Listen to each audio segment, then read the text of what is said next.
The Nocturne, this is a piece from Kaija Saariaho. It's 2 movements for viola solo. It is for viola solo and electronics, actually.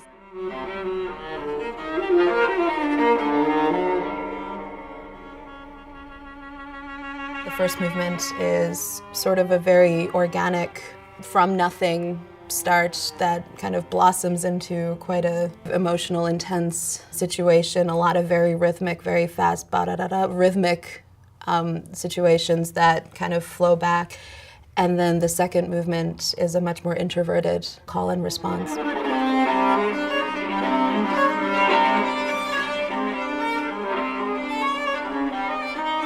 Sometimes there are pieces in which I start imagining them with electronic part. What I often do, I work on both simultaneously if possible, but practically what often happens is that I imagine the electronics or I work a little bit with them before starting the score, and which I then complete.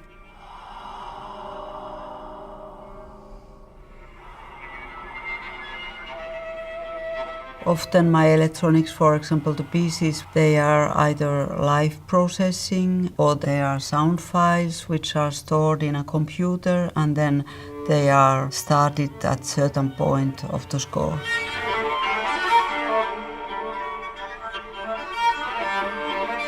I think with Kaija's music, it's all of it is so unbelievably beautiful. She uses some very unusual sounds, but everything is very organic, so it might be unexpected, but it's not unpleasant. Okay, it's great. You're dealing really well with the pedal now.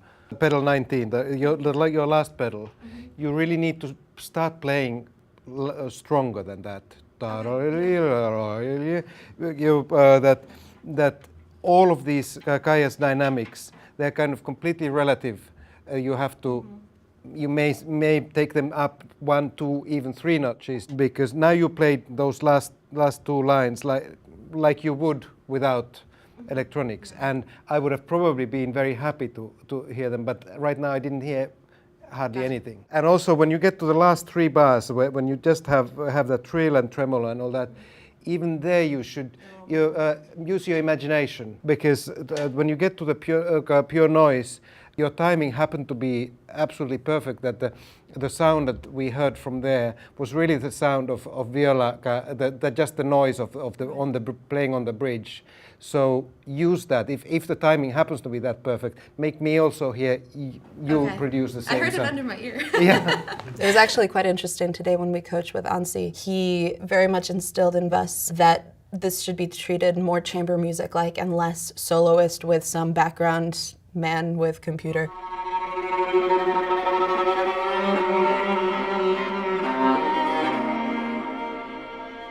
Okay, let's start that one once more, because there's a little crescendo, but that this crescendo is not to a forte. That it's not an intimate piece in the same way as a solo viola piece in a little room is intimate. It's like an actor who has to make the whisper carry far away. Just let me hear a little more of the tremolo at the beginning.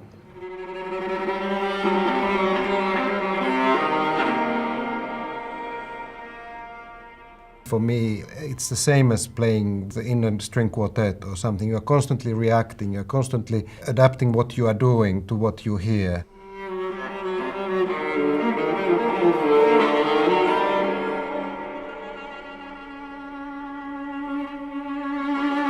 It's interesting to be able to play Kaija's solo music now, because basically I have this feeling even more playing some of the solo music that I can actually see, oh, that's where that comes from, and try to sort of replicate what I think she's trying to project.